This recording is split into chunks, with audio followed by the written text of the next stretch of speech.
One day in history, someone asked God, give me a home where the Buffalo roam, and thus God made McAlester. It has been a great Mike Deak Shootout for the home team. The McAlester Buffaloes, they ended up winning the first game in run-roll fashion to Hugo. Then they took on two different top 5 teams in their respective class, in the Rattan Rams and the Tushka Tigers. McAlester Buffaloes came away with 2 wins. They look to sweep the McAlester Mike Deak Shootout Festival today with the win against the Antlers Bearcats. Meanwhile, they're looking to again bounce back from yesterday in a tough loss to Tushka in 4 innings. Who will prevail? We're about to find out. Hello and welcome to Mike Deak Field here in McAlester, Oklahoma. The finale of the Mike Deak Shootout. Day 3, Game 4 in this matchup between the Antlers Bearcats and your McAlester Buffaloes. I'm your voice of the Buffaloes, Brandon Green, coming to you live on KNED 1150 AM, 98.3 FM, the KNED app, as well as video streaming on the McAlester Radio YouTube channel. Joined alongside Nate Brown and Anden Dunn for a second consecutive game. Fellas, our initial thoughts before we get started here. I mean, just to kind of go over what happened yesterday, that was one of the best days of baseball we've seen from this team this season and really in the past few years in terms of quality of opponent and the type of dominance you had in the second game against Tushka last night. Anden. Yeah, I mean, talk about Lucas Johns. He had a great outing yesterday. I know he had a little bit of control trouble, but, I mean, he was backed up by Blake Judkins at the end of the game, which allowed them to secure that win. All right, let's look at our starting lineups as we're about to have our meeting in the minds between head coach Casey Zachary in his first season from Idabel, leading the Antlers Bearcats 6-15 on the year. They're wearing their baby blue jerseys today, which I know that Anden's going to give us a whole color commentary on the baby blue jerseys. I am. You're the drip king, right? I am the drip king. I like the baby blue. I love the baby blue. That's going to be his radio name now, isn't it? It's an elite jersey combination here today. The McAlester Buffaloes in all gold and that shiny gold, and that's for the Antlers Bearcats baby blue tops with the white bottoms. As Coach Justin Mullins is awaiting Coach Zachary to come to home plate to speak with the 2 umpires. Let's look at your starting lineups brought to you by Consignment Exchange. Visit Consignment Exchange for gently used furniture and new mattresses at great prices. Starting with the Bearcats out of Class 3A, 6-15 on the year. 1 through 9 looks like this. Leading it off, the third baseman, number 5, Jasper McIntosh. McIntosh at third. Batting second, the second baseman, number 11, Case Moore. Moore at second. Batting third, the shortstop, number 1, Brayton Jocelyn. Jocelyn at short. Batting cleanup, the first baseman, number 14, Max Duncan. Duncan at first. Batting fifth, the pitcher, number 8, Gavin Brown. Brown on the bump. Batting sixth, the catcher, number 2, Trip Zachary. Zachary behind the plate. Batting seventh, playing center field, number 4, Bryn Copeland. Copeland in center. Batting eighth, the designated hitter, number 12, Nolan Tomlinson. Tomlinson, the DH for the right fielder, number 13, Cutter Langley. Langley in right field. And batting ninth, rounding out the starting 9, the left fielder, number 21, Dean Haybrook. Haybrook in left. Now for the McAlester Buffaloes, 14-13 on the season, and they have won 3 in a row, all here in the Mike Deak Shootout. 1 through 9 looks like this. Leading it off will be the center fielder, number 10, John Andrew Marchant. Marchant in center. Batting second, the second baseman, number 1, Grant Mullins. Mullins at second. Batting third, the shortstop, number 21, Denver Durant. Durant at short. Batting cleanup, the designated hitter, number 2, Jackson McKinney. McKinney, the DH for the pitcher, number 8, Wilson Alford. Alford on the mound. Batting fifth, the right fielder, number 4, Gavin Brumley. Brumley in right. Batting sixth, the catcher, number 3, Trevin Simons. Simons behind the plate. Batting seventh, playing third base, number 7, Brody Parker. Parker at the hot corner. Batting eighth, playing first base, number 14, Cole Labus. Labus at first. And batting ninth, playing left field, number 6, Blake Judkins. We have a little bit of time to preview the Antlers Bearcats. Again, they are 6-15 this year. They were 8-19 a year ago, and they're searching for their first state tournament since 1983 when they did it in Class 2A. But even though they're 6-15 this year, this is not a team that you can take lightly. They did beat Class A1, number 4, Wright City in extra innings, 3-2. So you might be looking at some losses like the 13-1 loss to Silo, and also, the 13-2 and 12-0 losses to Silo. Also losing to Broken Bow 13-1. They lost to Hugo 3-1, but also beat them 15-10. Here in the festival, they lost to Tushka 12-1 in 4 innings yesterday, and they also beat Idabel 21-13 was the final score. It looked like a football score there. I was going to say, that is a crazy score. So, although Antlers has a little bit of issues giving up runs, they also can score runs. That's something that you see often in their schedule. They started off the season 1-11, and they've kind of hit a little bit of a stride too. They're 4-4 since their 1-11 start. And as we mentioned, that win against Wright City shows that they can go up against the best of them. So McAllister's got to bring their A game today, as Wilson Alford getting one of his first starts on the mound. I think it might be his first start on the mound. And also for Jackson McKinney, after catching 17 innings yesterday, he gets to have a DH day, while looks like Trevin Simons ends up getting the catching job here for today. So while they announce the starting lineups here in McAlester, we will take a break, and when we come back, we'll have the playing of your national anthem, and we'll be ready for first pitch. You're listening to McAlester Baseball on KNED. Step up to the plate this season at Fenton Nissan and score big with the 2026 Nissan Frontier or a 2026 Nissan Rogue. The Frontier brings big league toughness with powerful performance and rugged capability. And the Rogue delivers MVP comfort, advanced tech, and outstanding fuel efficiency. Get big league quality and performance when you shop Fenton Nissan. Step up to the plate and save on a new 2026 Nissan Frontier or Rogue today. And don't forget to tell them Bo sent ya. Fenton Nissan is your best deal dealer. Shop us online now at FentonNissan.com. Wallace Properties is a proud sponsor of McAlester Baseball. We consistently invest in McAlester and have for over 40 years. From retail growth to new development, Wallace Properties is excited to help bring academy sports and outdoors to our community. Strong communities and strong teams are built with vision. Wallace Properties, building what's next for McAlester. S&S Outdoor Services serves McAlester and the surrounding areas. We do leaf cleanup, lawn care, construction, and French drains. We provide tree trimming and removal, landscaping, land clearing, and dirt work services throughout Southeast Oklahoma. We also sell firewood. S&S Outdoor Services in McAlester is a family-owned and operated business with 10 years experience. We are insured, licensed, and bonded. Call 405-760-4194.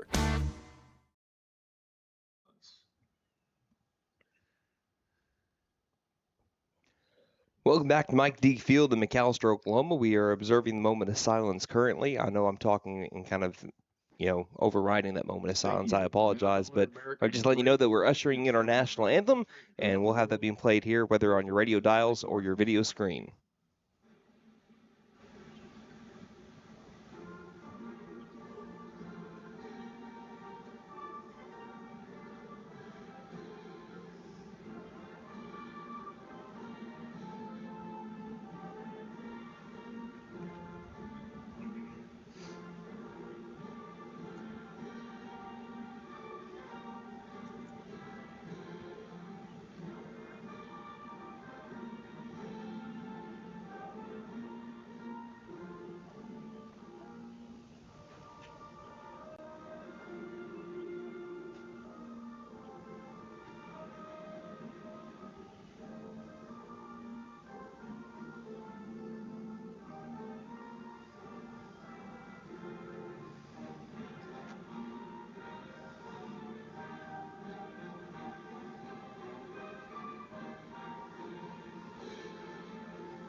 Guys?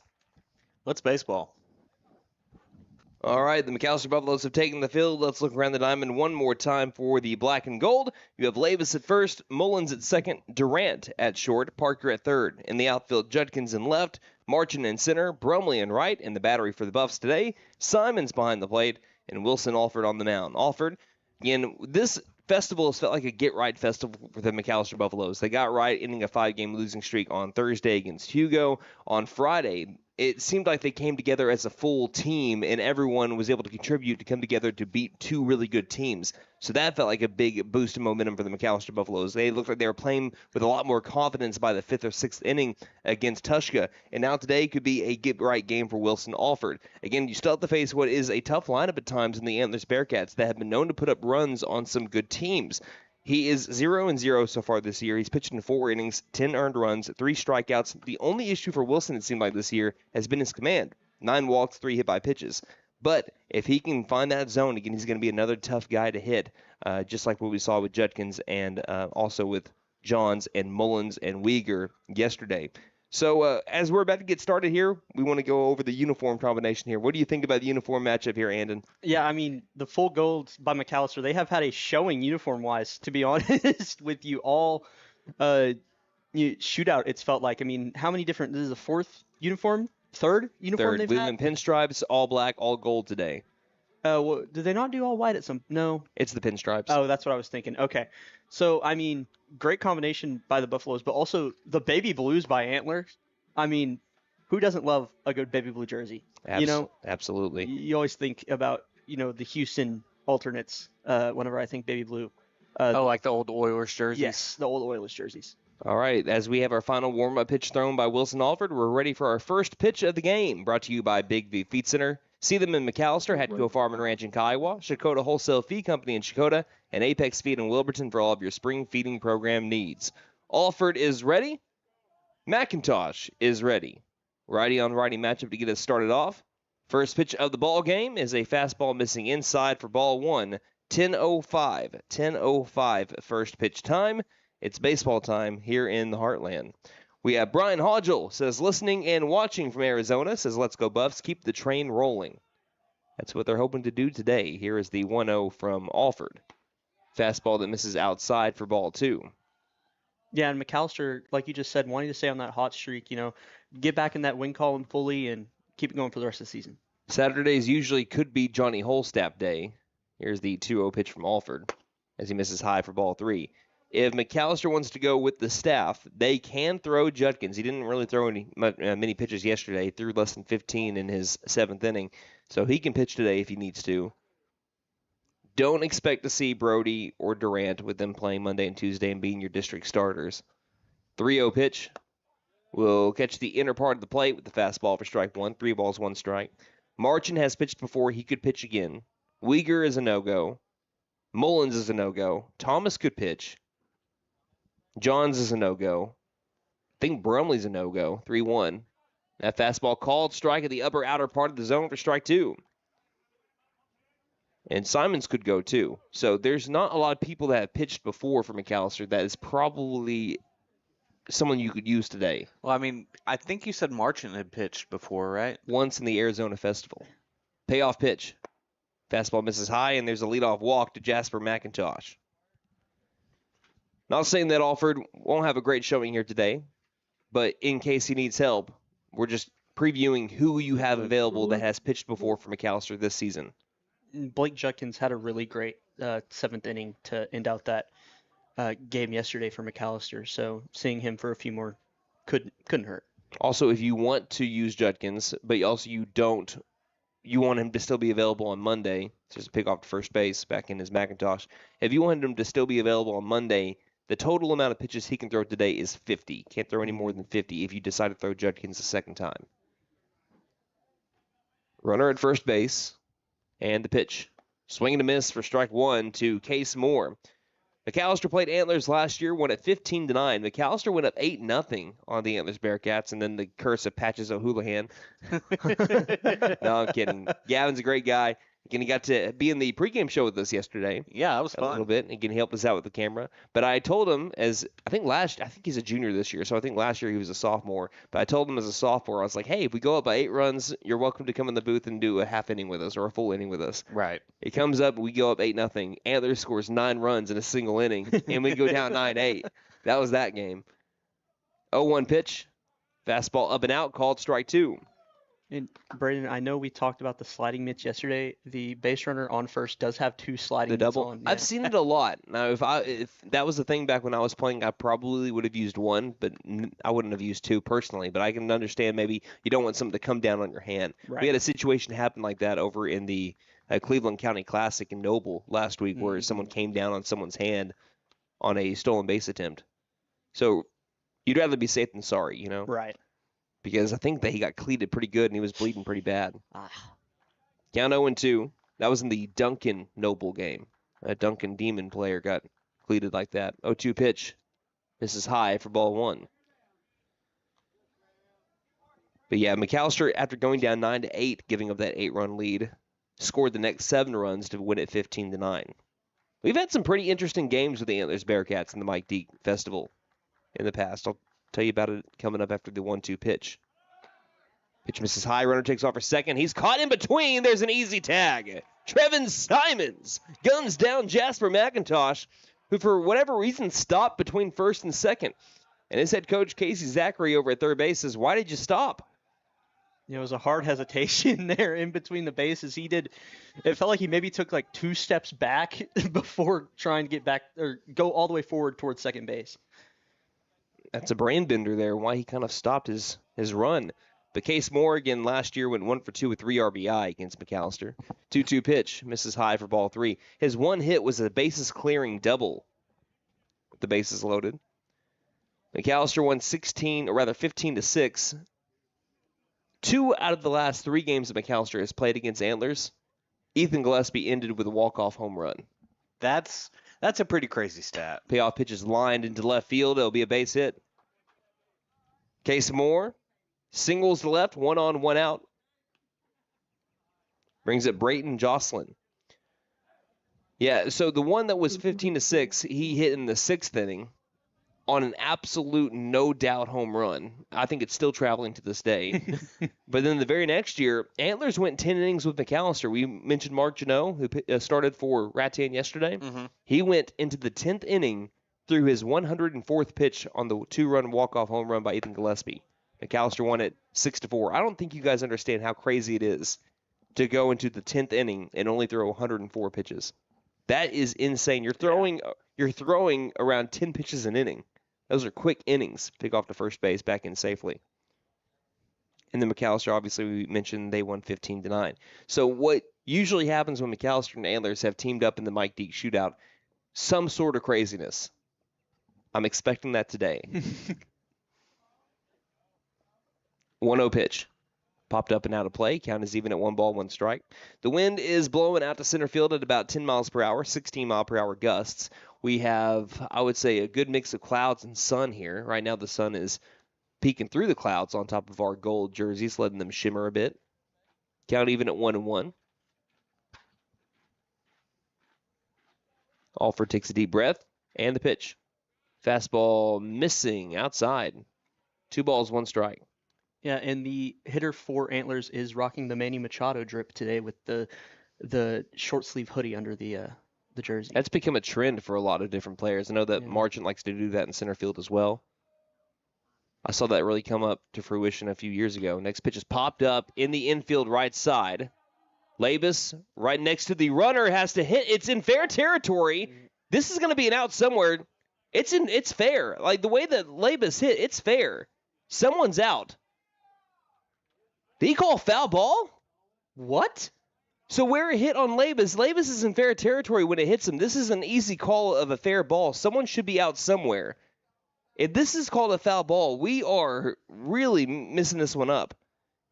Labus hit this ball in fair territory, even though it was dropped. He made contact with the first baseman, or the runner at first, Case Moore.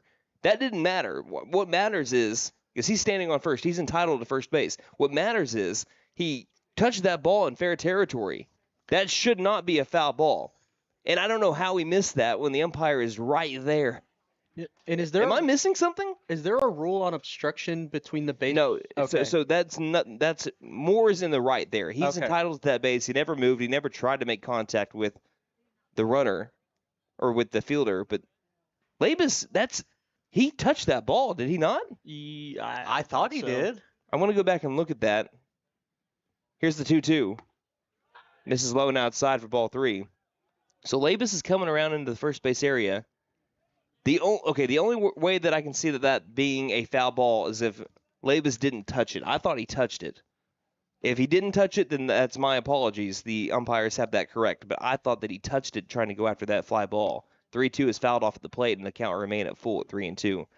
Again, I don't have the best view there to see if Labus, when he reached over to his right, touched that baseball, but I thought there was no way that he didn't.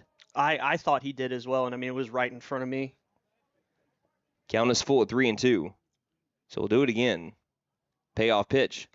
Missing outside, ball 4. So instead of a fly ball out over at first base, again, you can't really blame Labus as much on that either, because that's just a tough situation, because where the fly ball was hit was right to where the runner, Case Moore, was at first base, and he's not going to stray off the bag. everyone did really what they were supposed to do. Alevis trying to recover from making the contact with the fielder. Couldn't make the catch at first base. So runners at first and second with one down in the top of the first inning for Max Duncan. First pitch to Duncan. Skips in to Simons, who bodies it up for ball one.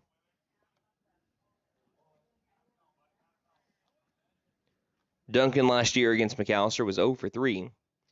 In the cleanup spot here today, McAlester could use a good old double play ball. The pitch. Fastball low, ball two. Yeah, and Alford just really needing to find a rhythm here within the strike zone. It's been the only thing that's held him back so far this year is just trying to fill the zone. And you're not going to find a guy that works harder than Wilson Alford. Right. I mean, here's the 2-0 pitch. Fastball for strike one. I mean, he knows what he's capable of, and it's frustrating when you know what you're capable of as well and just not filling the zone. Mm-hmm. Once he gets over that hump, he's a hard guy to hit, and you can ask Glada about that after McAlester beat him last year. 2-1 pitch is swung on and missed for strike two. He's got devastating swing and miss stuff. He's just, they can got to work around the zone. He has a great throwing motion too. I mean, he's very clean. It feels precise. Great angle on his arm. He's got a strong arm. Yeah. That's why he's trusted in right field a lot.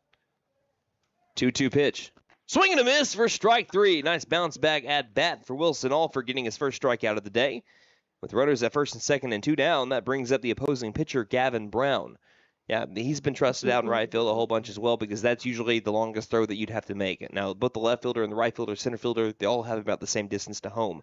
But the right fielder is trusted with making a throw to third base, which is the longest throw for any outfielder. It's because of how strong of an arm he has. First pitch is up and outside for ball one. If I'm not mistaken, he's already gunned out one, I think maybe two runners trying to take home on him this year. And do we have any idea on Alford's velo at all, his speed? I wish. I don't. Mm-hmm. Alford looks at second base, 1-0 pitch. Fastball popped up in the infield. Who wants it? Alford says he wants it. Makes the catch himself and works out of the jam. So after a couple of walks and a single, because of a caught stealing, a strikeout, and a fly out to the pitcher Alford, Antlers remain scoreless as we head to the bottom of the first inning. You're listening to McAlester Baseball on KNED. McAlester, listen up. Patriot Dodge in McAlester is under new management. If your vehicle needs service, we are ready for you today. No appointment needed, just come by. We've increased our staff and we have former techs back in our service department ready to take care of you. Our service hours are Monday through Friday, 7:30 a.m. to 6 p.m. and 8 a.m. to 2 p.m. on Saturdays. Just drive in. We are ready to help. New management, new energy. Patriot Chrysler Dodge Jeep Ram in McAlester. Call 918-423-2288. Aquaholic Septic and Excavation, your number one choice in septic and excavation needs. We offer septic install, aerobics, lagoons, water and sewer installation, and leak repairs, trenches, irrigation lines, or dirt work of any kind. Aquaholic Septic and Excavation is family owned and operated. Call us today at 918-210-7115 or look us up on Facebook for a free quote. Aquaholic Septic and Excavation, great work at an honest price. Hey partner, idling season is over, spring's here, and it's time to get moving. The all-new 2026 U10 Pro and C-Force 1000 Overland are hitting the ground built for real work, real trails, and real performance. Whether you're hunting, hauling, or just getting out there, this is the time of year when inventory starts disappearing fast. Right now during Rev and Ride, get 2.99% APR financing and rebate up to $1,000 on select off-road models. Don't wait, come see us today at Vickers Power Sports and lock yours in before they're gone. See if motor recreational vehicles are intended for off-road use only and can be dangerous to operate. Review all safety information before operating. Always wear your safety gear and never operate a CF motor vehicle under the influence of alcohol or drugs. Visit cfmotorusa.com for complete training and safety guidelines.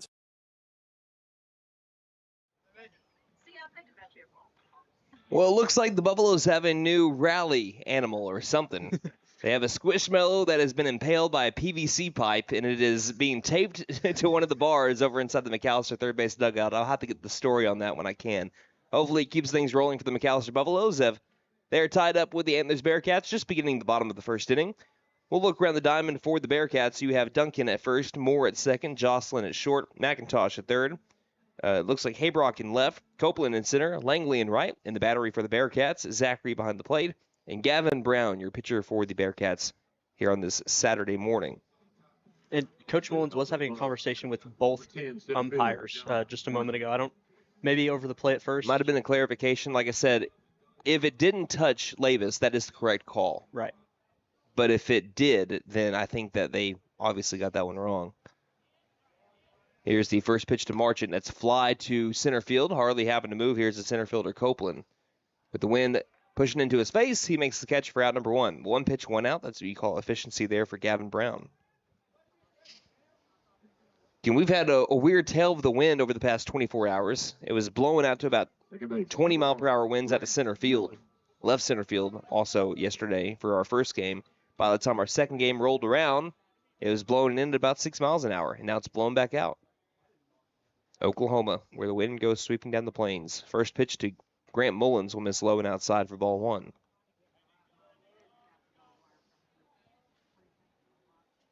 So with McAlester playing the Antlers Bearcats a year ago, we've got a lot of returning starters. Here's a ground ball charging into shortstop. Quickly making the play, throwing to first base. It's high, and it's out of the glove. This will go down as an E6.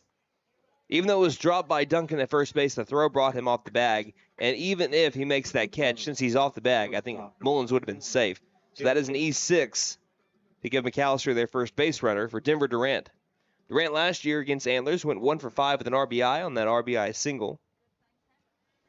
Yeah, Antlers shortstop there just couldn't get control fully of the ball and made an error. Tushka ran on Antlers a lot yesterday. We're going to see if McAlester wants to do the same thing. Durant so far in this shootout batting .273 with 3 RBI and 2 doubles, including one that started off that big rally for McAlester in the 6th inning against Tushka. That really was the game. I mean, if it's still a 1-run game, 2-run game, you're looking at it being a lot more stressful in a team that doesn't know how to lose a lot in Tushka. Mm-hmm.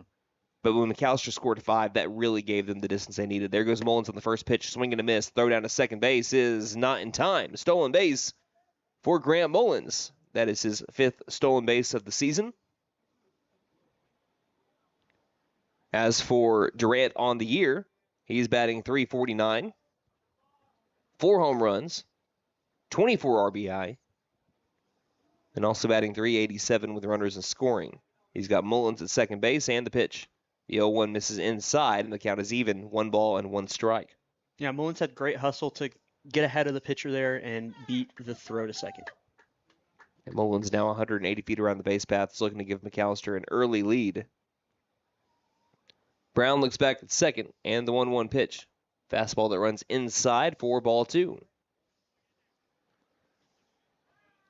In our game for the Rams, and it was supposed to be the Idabel and the Rams on the initial drafts of the Mike Deak Shootout. Well, Idabel couldn't play Saturday, and Rattan was going to play McAlster's JV, but then the Rams ran out of pitching. Yeah. Here's the 2-1 pitch. Missing low for ball 3. They didn't really run out of pitching. They just didn't have a lot left, and you have a big schedule next week that's supposed to be coming up as well. Like, I think that we probably won't play this one, and that's why McAlester and Antlers got moved from 12:15 to 10 a.m. This is the only game of the day today. Hitters count for Denver Durant. 3-1 pitch. He'll watch that one miss high, ball 4. Great discipline by Durant all shootout. It's felt like at the plate. I mean, he's got one of the best eyes I've seen in high school baseball since we started calling it. He doesn't hesitate. And that's usually if you see a backwards K on him, more often than not, it was a bad call. But some days like yesterday where Hunter White got him on a backwards K, that's just a good pitch. Yeah, that's when he just had to tip his cap on. I'll tell you a bit more about White here in a moment, but maybe a big swing first from Jackson McKinney, first pitch. You'll watch him miss high for ball 1. So White yesterday was actually throwing a knuckleball too. Right. No, he was throwing a knuckleball. Like, he was throwing a fastball. I never thought he was throwing a knuckleball. Like, there's no way a knuckleball can be that fast. Yeah. Sure enough, that sophomore has a knuckleball in his arsenal. There goes a double steal. Throw is low, and there'll be no throw to third. So 2 runners in scoring position now for Jackson McKinney, who's looking to rake here at the plate. McKinney is batting .312 on the season and .333 with runners in scoring. Yeah, and White sure to be dangerous with a knuckleball like that for the next few years. 16 RBI for McKinney. Next one misses outside. Now the count is 3-0. 1 down, runners at second and third for the Buffaloes, and Gavin Brumley's on deck. Last year against Antlers, McKinney went 2 for 5 with an RBI double. Singled in his first at bat. Let's see if he can do something similar here. See if he has the green light on 3-0. He does, and he fouls it off. Count is at 3 balls and 1 strike. But McKinney, after, again, catching 17 innings yesterday, I'm sure he is going to enjoy the much-deserved break from catching today. Just working out of the hitter role. Hitting for Wilson Alford, the pitcher. 3-1 pitch. Chops at it, third base side, fielded by McIntosh. He'll come home with it. The throw home is in time, and the tag is there. Durant advances from second over to third. And we're still scoreless with runners at the corners. That's a 5-2 fielder's choice to Jackson McKinney. And now Gavin Brumley will look to pick him up. Brumley last year, he was an Antlers killer. He went 3 for 3 with 3 RBI. Single RBI walk with the bases loaded, then back-to-back RBI singles. So he was not retired, and he's looking to keep his success against Antlers going here with runners at the corners and 2 down in a scoreless game. Bottom of inning number 1. Pick off to first base. Standing back in safely is McKinney. And I believe Antlers coach may have loaded that up as he relayed a play to the catcher. Brown. Slide step pitch. Low for ball 1. Big gap in left center field. As it looks like the left fielder, Haybrock, is, again, playing just a little bit closer towards the left field line. And right field playing very deep out there. And a bit of an odd shift here. Down at 1-0. Wouldn't be surprised if McKinney tries to take off here. Doesn't do it yet. The 1-0 pitch in there for strike 1. 1 ball, 1 strike to Brumley. During the festival, he's 2 for 9 with 2 RBI. 1-1 pitch. There goes McKinney. Ground ball left side deep into the hole. Backhanded grab. Throw to first base is wide left. The tag is there. Out number 3, and McAlester had runners at second and third, and only 1 out and can't score a run. So the Bearcats and Buffaloes tied up as we head to the second inning. You're listening to McAlester Baseball on KNED. Are you waking up tired or sore every morning? Oh, my back! It may be time for a new mattress. Right now, during our mega tax refund sale at Taney Hill Furniture and Mattress, you can buy a king mattress and pay the queen price, or buy a queen mattress and pay the full-size mattress price. Plus, we offer no credit-needed financing and fast delivery. Family-owned and operated since 1989. We are here to help you find the right mattress for your body and your budget. Find us on Facebook, Taney Hill Furniture and Mattress, 5 South 5th Street in beautiful McAlester. Lee Auto Sales. We buy, sell, and trade. Super prices, easy terms, and fast approval. Choose the dealer who cares. Choose Lee Auto Sales. We finance and we have the largest used car inventory in McAlester. Dude, where's my car? Where's your car, dude? Come by 2431 North George Nye Expressway in McAlester and let us show you why we have been voted the #1 choice for the best pre-owned car lot. Lee Auto Sales. We sell quality, not quantity. Let us help you. Call 918-423-7887. Visit us online at leeautosalesok.com. So go see Chan the man. Who can? Chan can. Tax season's here, but high energy bills can swoop in and steal your refund before you can even enjoy it. When your system's outdated, those high bills just keep adding up. That's when you know it's time for a change. Save up to $2,400 on a new system, $1,000 off new system installations, plus up to $1,400 off qualifying PSO equipment. We're licensed, bonded, and insured. Mechanical license number 001-44485. Don't despair. Call Freeze and Flare.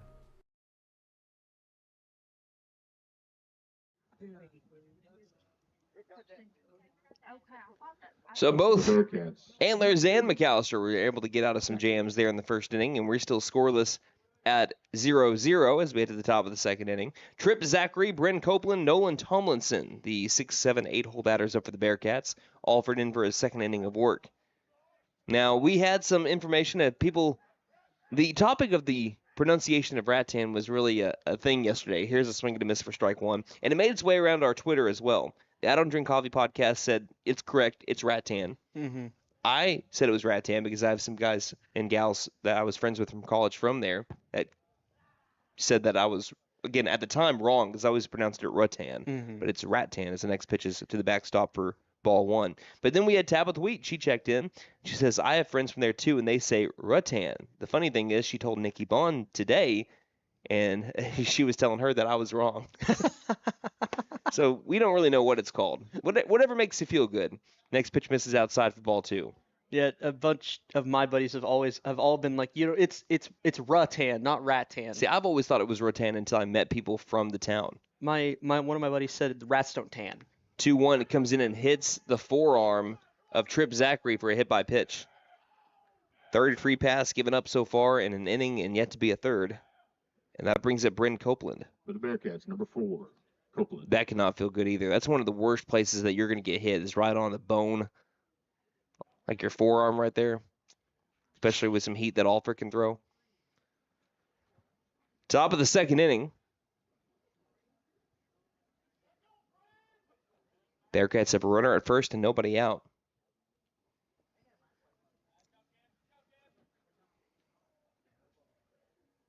Alford picks off to first base. Sliding back on top of the bag there is Zachary. Zachary running for himself. Like in some catchers you'll see they'll have a courtesy runner.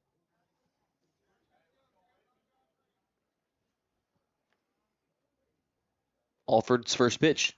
Fouled back for strike 1. One thing that I've also noticed with Brody Parker, he hardly ever plays back at third base. He's always playing in. He's always playing in. I mean, it could be a bunting situation here too, but even with the swing and the foul ball, he's still playing in over at third base. See, if it was me, especially with you playing on turf field, and you know it's going to be coming at you a little bit faster than it would be on natural field, as the 0-1 bounces off of Simons, but great stop to be able to keep that from going any further. Runner stays put at first base, and the count goes to 1-1. I try to give myself a little bit more distance because if there's a skip and hit hard like that, you can still be in double play depth and go around the horn. But if there's a big hop, you have to go chase down that hop too. So I know that Parker's got the athleticism and the wherewithal to be able to catch those hot shots. 1-1 pitch, misses low and outside for ball 2. 2 balls and 1 strike.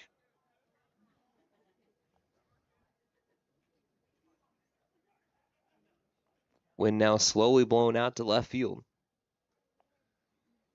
Pick off to first base. Get back in safely is Zachary.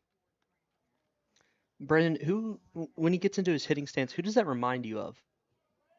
I feel like I've seen that kind of hitting stance style before, and I can't put my thumb on it. I don't mean this to say that is kind of a common hitting stance. As the next pitch misses up high for ball 3. Yeah, but I feel like it's synonymous with like a certain MLB player, and I'm just like it's slipping my mind. That's how I feel right now. I don't know why. I'm not great at remembering other players' batting stance. I am, but like I said, it seems like a pretty familiar batting stance. Yeah. I mean, elbows up, knees are bent. And his bat sway is like 3-1 pitch. Fastball misses inside, and that'll be ball 4. Back-to-back free passes to put runners at first and second with nobody out. Now, if you're thinking like the bat swaying or doing, the back and forth, there was someone who did that very over-aggressively, and that was Gary Sheffield. Yes. But that was if you're going to do that, you got to be aggressive with your. If you were ever playing wiffle ball, yes, as a kid, you got to lean into the Gary Sheffield wiggle. That's what it is. You got to get aggressive with it. Either you did that or you did the Kevin Euclid and you held the right hand up there by the barrel. Simons goes to speak with Alford after back-to-back free passes, a hit by pitch and a walk. Nolan Tomlinson out of the 8th spot. Another right-handed bat in the Bearcat lineup with runners at first and second and nobody out. Game 6 for McAlester this week. 6 games in 6 days. What a week. First pitch. I don't know how he made contact with that, but it was fouled back into the mid there of Simons. That was a swing incredibly late by Tomlinson, but still made contact, just fouled back into the mid of Simons. Count 0-1. About halfway in the box, Alford looks at second base and deals the 0-1 pitch. Fastball called strike at the outer part of the zone. To 0-2 we go.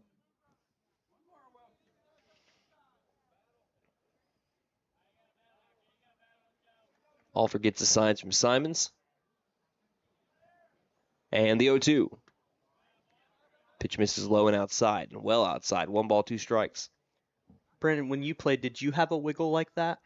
Did you? No, not really. I kept everything as minimal as I could. I had a pretty good crouch. Not like a big crouch, but a pretty good crouch. But I kept everything loaded on the back foot and just kept everything minimal. Didn't try to do too much. Mhm. 1-2 pitch. Swing and a miss for strike 3. Blew the fastball by Nolan Tomlinson for out number 1. Brings up Dean Haybrock out of the 9 spot before we turn it over to Jasper McIntosh. Haybrock was supposed to be DH'd for at the beginning of this game, but then looked like we had a late substitution, which moved him to left field and moved Tomlinson into the DH position. And Wilson Alford hopefully feeling the zone a little bit better now. Trying to work back with runners at first and second and 1 down. Alford spins, looks the runner back. Yeah, for me, the best bit of advice that I ever got, and it was from Cameron Green, not my brother, Cameron Green, older Cameron Green. He's not old, I want to go ahead and say that, but older Cameron Green, about, I'd say, 10 years older than me. Maybe 5 to 6 years older than me. First pitch, foul ball off of a bunt attempt, hits off the right hand. Yeah, I'd say 6 to 8 years older than me. He was able to teach me balance at the plate, and that's one thing I really had a problem with. So if there's anybody out there that's struggling to hit the ball, maybe think about your balance a little bit more, because I was just trying to get on base. I wasn't trying to hit home runs or anything like that. I was just trying to do a job for my team. And so from my sophomore year to my junior year, what he taught me was balance. Here's the 0-1 pitch, showing bunt, pulling back, missing outside, ball 1. He had one of those balance beams. And we usually used him for pitching, but he put it in the batter's box, and he told me, stand on this and do batting practice. Wow. And he said, you keep on coming off. I mean, you just need to keep everything minimal. I didn't do a big leg kick. He said, just be balanced on this balance beam. 1-1 bunt is going to be fouled to the McAlester dugout, and the counts to 1-2 on Haybrock. So I felt like a Mr. Miyagi moment, and I'm doing batting practice on this beam. And it taught me to keep everything, just not do all the extra flair, just keep everything kind of minimal. And then I went from a 250 batting average my sophomore year to a 382 my junior. And I just wasn't trying to do too much, just stay short, balanced, quick to the ball, keep the barrel back. I hit so many singles my junior year. Here's the 1-2 pitch from Wilson Alford. He looks back at second. He'll spin over that way. My dad made the joke. He said, you might have made the record for most singles in a year because I had 34 hits. 32 of them were singles. Wow. Yeah, I didn't gap anything. And also, I wasn't fast enough to be able to get to second base if I did. The other 2 were home runs, right? No. I mean, if anyone asks, then yes. But 1 ball, 2 strikes. Alford looks back at second. And the pitch. Fastball almost comes up and hits Haybrock up and inside for ball 2. 2 balls, 2 strikes. Patches has entered the dugout, by the way. He is here. So, wearing a Hawaiian shirt. He's our good luck charm as long as he's in the dugout. 2-2 pitch. Swing and a miss, chasing the high heater for strike 3. After putting runners at first and second on a hit by pitch and a walk, back-to-back Ks. Has sent us to the top of the order with 2 down. 2 on, 2 down for Jasper McIntosh. He walked to start this game. Yeah, Patches has got to be the good luck charm. He hasn't been able to be at all games this year, but I feel like anytime that he has been, he's been able to bring some good luck to the McAlester Buffaloes, as we have a courtesy runner now. Good. And the only time he's ever been bad luck was when he came into the booth. 2 outs, force out to every base. McIntosh walked his first time up, all the way back in the box. Wilson looking to work all the way back. The pitch is in there for strike 1. Now, the pitch comm system that McAlester uses is an in-ear with the catcher, right? Yes, but not with the pitcher. Right. You can't have one with the pitcher. You talk from your coach in the dugout to the catcher. Catcher's got to relay the signs. 0-1 pitch. Curveball right there, called strike 2. One of the few curveballs we've seen from Alford so far. It was a beautiful ball.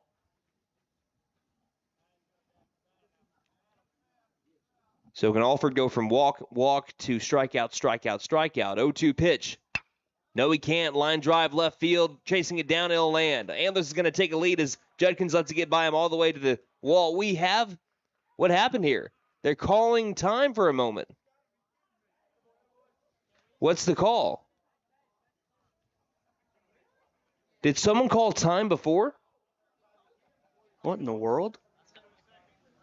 They're sending all the runners back. Oh, it's a balk. Alford balked. The best balk of all time. Wow. Alford balked right before the pitch, and it moved the runners up to second and third. What in the The world? greatest balk of all time keeps 1, probably 2 runs off the board for Antlers, and the count is still at 0-2. Never thought you'd say that, Brandon. Thank goodness for balks.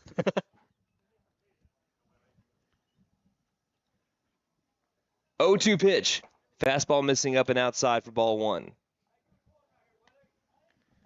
Wow. Wow, I like big balks, and I cannot lie. 2 outs here in the top of the second inning, and still a scoreless game. Alford deals. Fastball up and outside again. 2 balls, 2 strikes, 2 outs.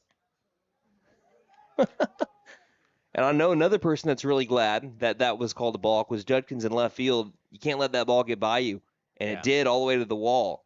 So there's a second life for 2 McAlester players right now. Here's the 2-2 pitch. Ground ball up the middle. Hits off of Alford. He'll flip to first base, and the balk keeps us scoreless. It leads to a hard hit line drive off of Alford. Hopefully he's okay. He's walking off like he is. He's jogging off. And he makes the play for out number 3. Wow, what an inning. So we're still scoreless after a hit by pitch and a walk. Went strikeout, 1-3. And the Buffaloes will try to take the lead in the bottom of the second. Simons, Parker, Labus on the way here on KNED.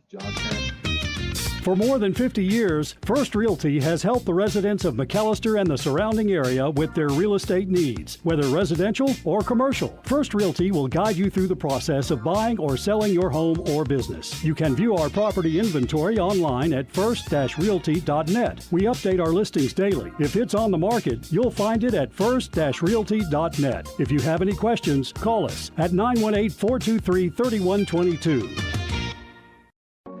Mill Creek Carpet and Tile is ready to help you elevate the aesthetics of your home. We have a huge selection to accentuate every surface. Whether it's new floors, countertops, or the custom backsplash you were dreaming of, Mill Creek has you covered. Check out our signature value, Karastan and Shaw Flooring. We offer 0% financing with approved credit. Shop local and get it done right. Our staff is ready to help you turn your vision into reality. Mill Creek Carpet and Tile, 1316 East Carl Albert Parkway, McAlester.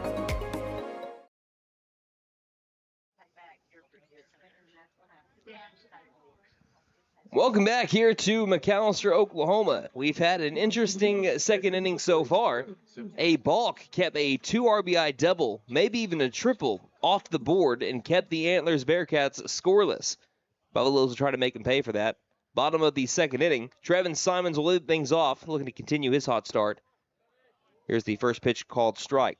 Simons is batting .333 during the shootout. 3 RBI, 2 doubles, a walk and a hit by pitch, but it seems like every time he hits the ball, he is trying to tear the cover off, and he does it again. Deep shot to center field, carrying to the warning track, and it's off the glove of the leaping center fielder Copeland. Around the second base back Simons. He's looking for the 3-bagger. Throw hits the cutoff man. There will be no throw to third.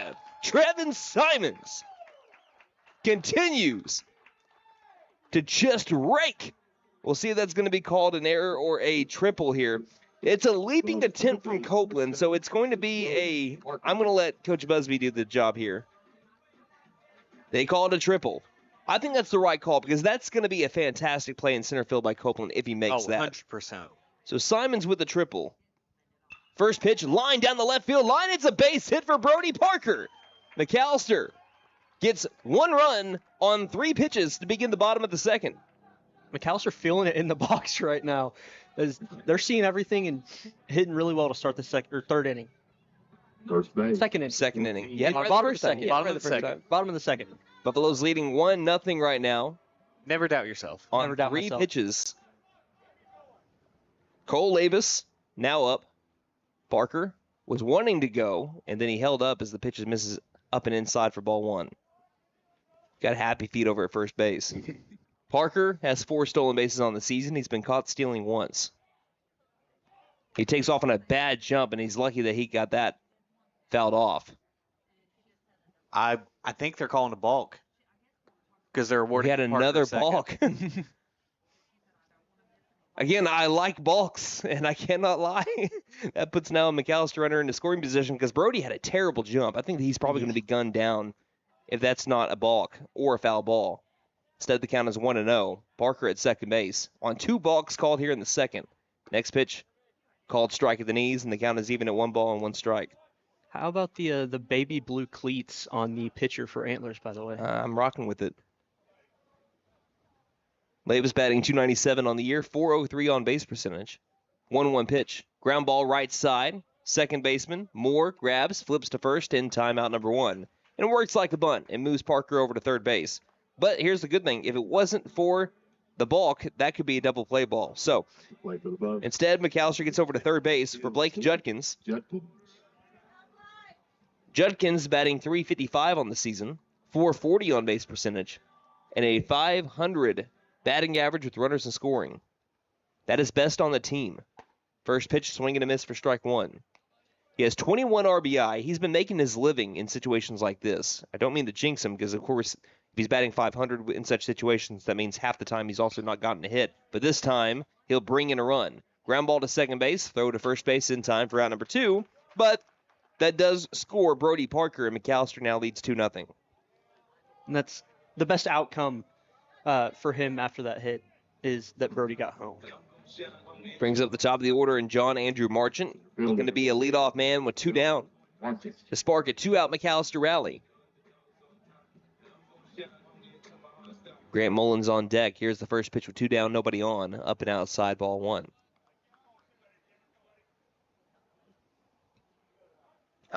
Again, I can guarantee you if Marchant hits one to the left side on the ground, he's going to be safe. Next pitch low and inside for ball 2. I wonder what the percentage of him hitting it to the left side on the ground is.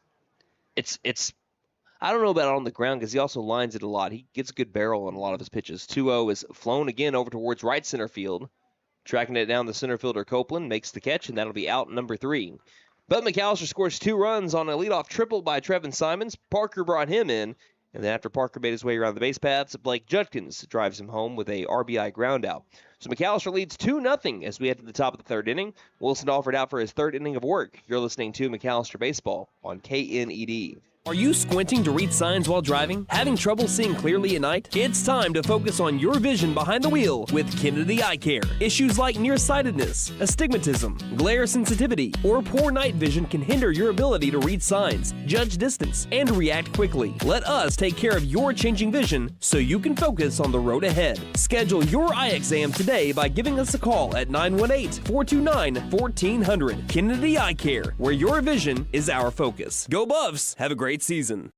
Hey guys, it's Sam from Antlers Freedom Ford in McAlester and Eufaula. With 2 locations to choose from, we have close to 200 vehicles on the ground and coming in. And with vehicles starting at $29.95, we have something for everyone. And if you need parts or service, we are loading up at both locations to serve you better. Plus, with our mobile service van and our pickup and delivery, we can help you with sales and service no matter where you are. So come see us at Antlers Freedom Ford in McAlester and Eufaula and let us make it happen for you.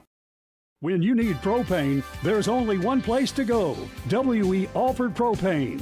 Both residential and commercial, W.E. Alford Propane has served eastern and southeastern Oklahoma with locations in Eufaula, McAlester, Shakota, Wilburton, Hartshorn, Muskogee, Tallahena, Antlers, and Stigler. With the cold weather, you'll want to be sure and fill up your tank today. Call 918-423-3121. W.E. Alford Propane, serving the area for more than 70 years.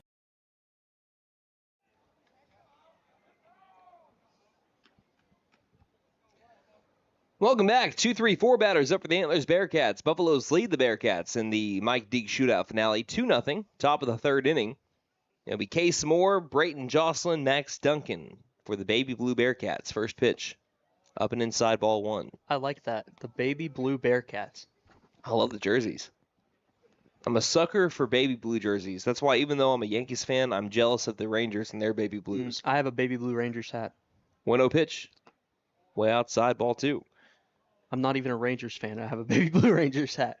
Alford was able to work himself out of trouble. A hit by pitch and a walk, put runners at first and second. Then strikeout, and a line drive that hit off of Alford. He was able to retire McIntosh to get out of the jam. 2-0 is flown to shallow center field. Marchant hardly has to come in, makes the catch, and that's out number 1. Moore was responsible for the only hit by the Bearcats so far. McAlester has had 2 hits, that triple by Simons and the single by Brody Parker. Jocelyn, he was the one that really hurt McAlester last year, a 3-for-4 day with an RBI. I'll go a little bit more into his stat line when I get the chance here. First pitch is off the handles. 1 hopper to Brody Parker across the diamond in time for out number 2. I could tell that ball was going to have a little bit of English, and it did on Parker, but not too much to get away from him. And that is a quick 2 up, 2 down for Wilson Alford so far to retire Jocelyn. Number 14. By the way, going back to Jocelyn just one bit here. Looks like Jocelyn, he flew out to right field. Take that back. I'm looking at the wrong Jocelyn. Brayton Jocelyn, he had a 3-for-4 day, 2 doubles, 1 double, 2 singles, and also reached on an E9 in that game. Now Max Duncan is up at the plate with the first pitch missing low and outside for ball 1. He walked in last year's game, struck out looking, grounded out to short, and grounded out to second. McAllister's 3 pitchers in that game, Wilson Alford was one of them. It was Blake Judkins, Wilson Alford, Gavin Brumley. Next pitch way outside, and that'll be ball 2.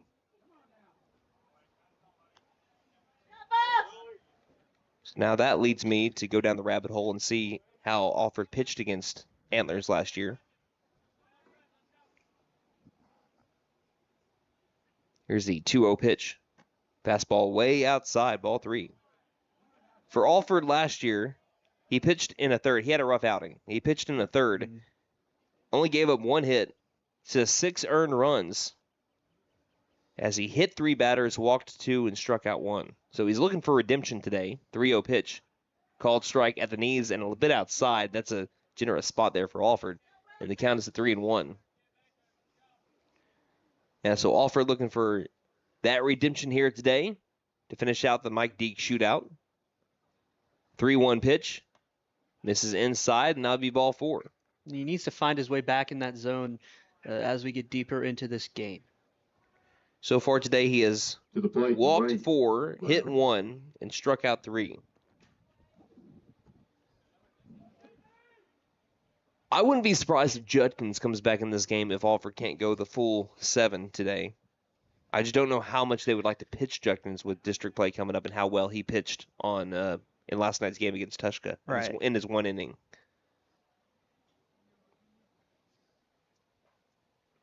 He would be the obvious go-to pick here.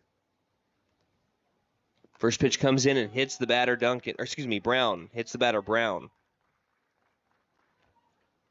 Antlers has not been able to hit Alford other than Case Moore, but Alford's, when he's gotten in trouble, he's put himself there. 2 hit by pitches and 4 walks now. It's a mental game, it feels like, for a lot of pitchers, especially once they start to get out of the zone. It can be hard sometimes to get back in. Baseball's a mental game in general. Mm-hmm. I think Yogi Berra said it best. Baseball is like 70% physical and the other half is mental. Just look up Yogi-isms, and you'll find a bunch of excellent quotes. My mom used to read those to me. First pitch, off the top of the bat, into the McAlester dugout, and it nearly took out our Squishmallow. Our new rally animal that's on the PVC pipe. We would have had a funeral for it and everything. Oh, yeah. Had a funeral for a bird. Creed Bratton style. Count 0-1. The pitch to Zachary, and he fouls this one off as it ran in on his hands. And Zachary's down on the count 0-2. He was hit by a pitch his first time up.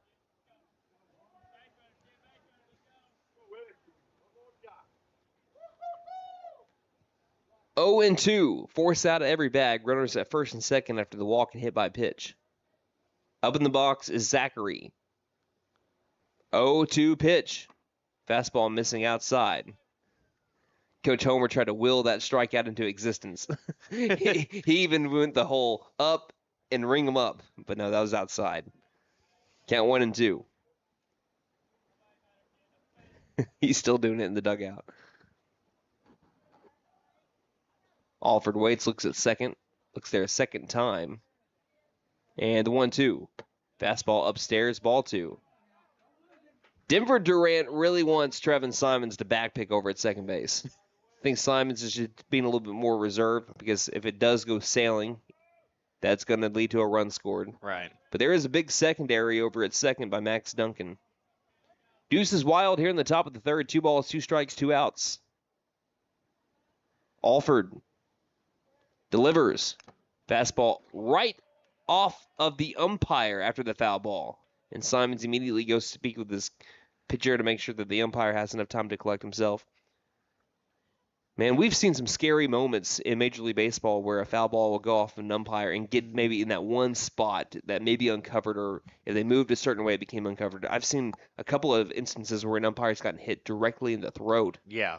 And it's just a scary thing. Terrifying thing to see. That was kind of close there. That one hit about right in the middle of the chest there of the home plate umpire. 2-2 pitch. Curveball, fly ball, left field. Judkins can stay in his place, makes the catch. That is out number 3. So again, after another couple of free passes, still Alford works out of it and maintains the 2-0 McAlester lead. We head now to the bottom of the third inning. It'll be Mullins, Durant, McKinney when we return. You're listening to McAlester Baseball on KNED. Game day is more than just sports. It's about community. That's why the Bank NA is proud to support our hometown team. Just like our athletes, we're rooted right here, working hard for every win. When you bank local with the Bank NA, your money stays local, fueling small businesses, helping families buy homes, and building a stronger community. So whether it's on the court, the field, or in your financial future, we're in this together. The Bank NA. Strong, secure, and ready to loan. Member FDIC Equal Housing Lender. Step up to the plate this season at Fenton Nissan and score big with the 2026 Nissan Frontier or a 2026 Nissan Rogue. The Frontier brings big league toughness with powerful performance and rugged capability. And the Rogue delivers MVP comfort, advanced tech, and outstanding fuel efficiency. Get big league quality and performance when you shop Fenton Nissan. Step up to the plate and save on a new 2026 Nissan Frontier or Rogue today. And don't forget to tell them Bo sent ya. Fenton Nissan is your best deal dealer. Shop us online now at FentonNissan.com. Wallace Properties is a proud sponsor of McAlester Baseball. We consistently invest in McAlester and have for over 40 years. From retail growth to new development, Wallace Properties is excited to help bring academy sports and outdoors to our community. Strong communities and strong teams are built with vision. Wallace Properties, building what's next for McAlester.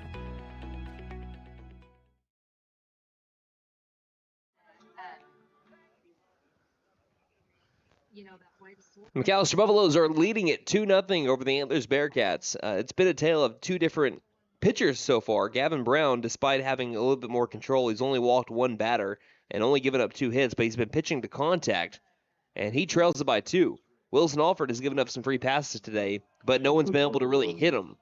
And McAlester, again, leads it by 2. So that is what we've had so far. Gavin Brown trying to continue to do his job. Grant Mullins will look to be a leadoff man for the Buffaloes out of the 2 spot. Again, Buffaloes leading 2-0 bottom of the third. First pitch, he reaches for one and fouls it backwards. And that'll be strike 1. Nate, as always, video stream looking beautiful today. Thank you. Had a couple of people ask us what was going on with the transmitter receiver yesterday for our pitcher-catcher cam as the next pitch is swung on and missed for strike 2. Yeah, we're still not really sure what happened there. My guess is it probably overheated and just needed to be reset. But luckily we had our boy Anden over here to run out there and fix that for us. Literally run. 0-2 pitch, fastball misses outside. Yeah, what did it look like? How do you run? Is it like a gazelle or lion? Like a lion. 1-2 pitch to Mullins. And they ring him up. On the upper pitch for strike 3, backwards K to Mullins for his first strikeout of the day. I'm stoic when I run. I'm stoic. Stoic. Yeah. Brave. Denver Durant worked a walk his first time up. The only walk issued to the Buffaloes has come to Durant.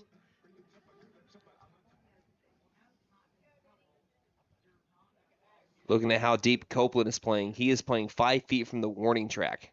First pitch off the top of the bat. And I wouldn't be surprised if he maybe put a cut in that ball. It rolls straight to Coach Mullins at third, and instead of throwing it back to the pitcher, yeah, they're going to give it back to the catcher. They'll take a new ball here. Yeah, they're going to put it back in the pocket. I thought he might have cut that ball with the way they hit it off the top of his bat. Count 0-1. Not the way he wanted to rip the cover off that ball. 0-1 pitch. We'll miss down low for ball 1. Coach Meadows is still wearing the nice shoes today as well. The 1-1 pitch. Misses up and outside. Again, the drip connoisseur. Anden Dunn. They catch the sun. I'm sorry. I noticed them every time I look over. I'm blinded by your aura. I'm sorry. Oh, my God. 2-1 pitch. Misses low and inside. No, I kid around with you a bunch on the air here, but again, I would take 1,000 Anden Dunns. I wish I could clone him. He does a great job. Oh, my gosh. Just started with us here earlier this year, and he's done a fantastic job ever since he's kind of joined the staff. 3-1 pitch misses down low, and both walks have been to Denver Durant. It brings up Jackson McKinney. So 1 on, 1 out for the Buffaloes. Now, if any, like yesterday when I was talking about, you got into talking about like the cleats and everything, I wouldn't talk like that if I wasn't messing with you. Oh, yeah. I Just wanted to clarify that for anyone that was like, man, Brandon's being mean. No, I got so distracted. I mean, he's up to bat right now. I mean, you can see the cleats hopefully once he gets to first base. We'd hope. Knock on wood. First pitch, outside, ball 1. I mean, he stands out compared to a lot of the other like batters, on McAlester, just like by what he wears in general. He's very bright. Buffaloes are leading 2-0. Pick off to first. Durant in standing. Count 1-0 to McKinney with 1 out. Bottom of inning number 3. McKinney batting .312 on the year. Another pick off to first base. This time having to dive in is Durant. Antlers knows how many people stole on them yesterday against Tushka in their 12-1 loss in 4 innings. Durant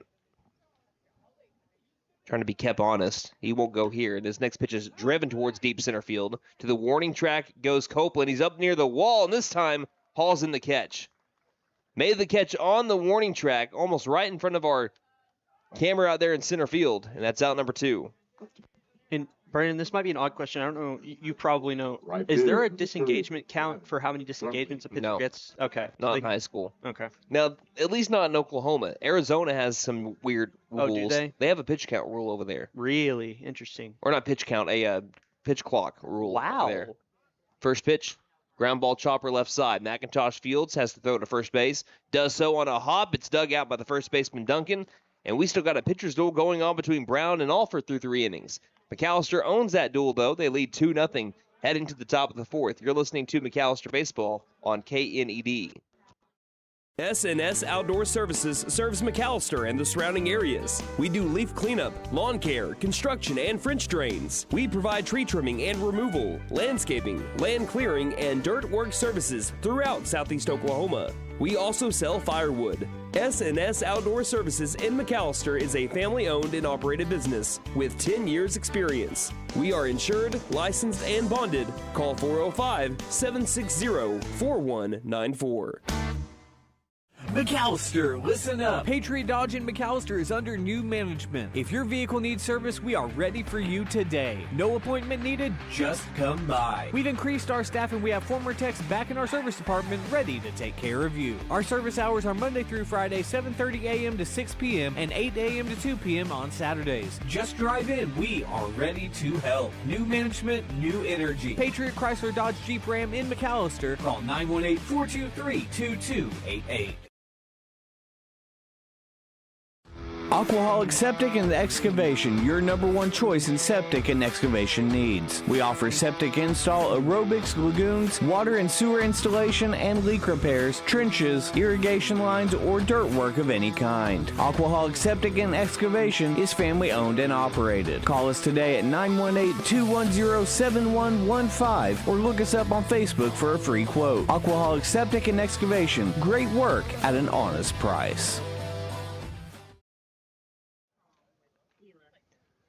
For the Bearcats. All right, the Antlers Bearcats looking to have a bounce-back game from a day ago, and so far they are. Despite trailing by 2, they're keeping it close with the McAlester Buffaloes, who beat Tushka last night 6-0.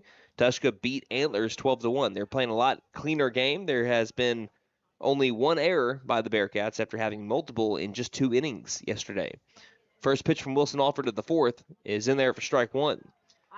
Bryn Copeland, Nolan Tomlinson, Dean Haybrock, 7-8-9 batters.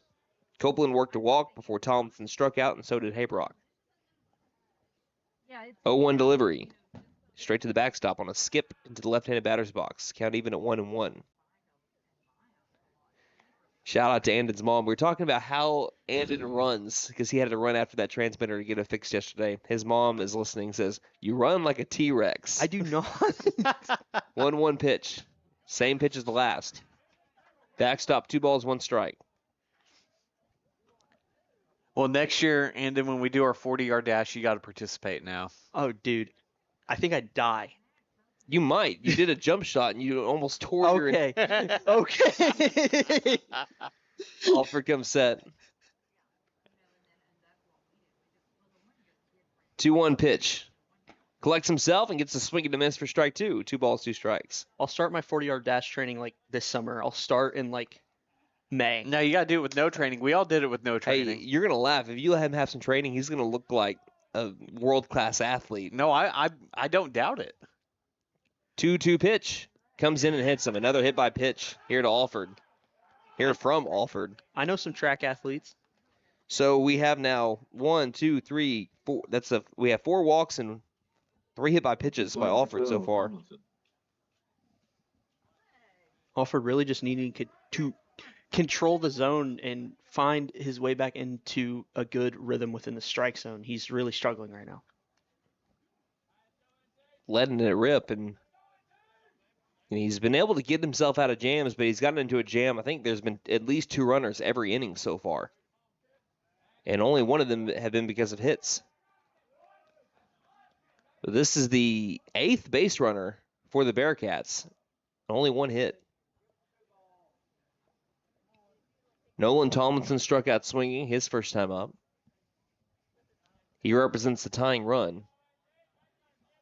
And the pitch. Fastball nearly came in and hit Tomlinson. He was getting out of the way of that. If he wouldn't have ducked and gotten further out of the way, that would have been back-to-back hit by pitches.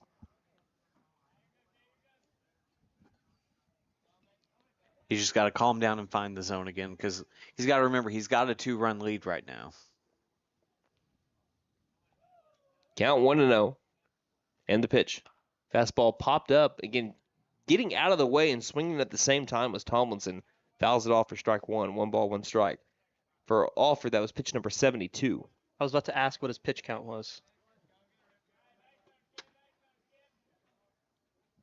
But it's kind of a repeat of last night with Lucas Johns a bit, although Johns had a little bit more control of the zone. 1-1 pitch is fouled off. No, it's a late call for a foul ball, but that is a foul ball. Looked like it hit off the foot there immediately or off the leg of Tomlinson, and the count's at 1-2. But Johns went a full 6 innings and gave up 7 free passes to the Tushka Tigers, but also got his strikeouts in there as well.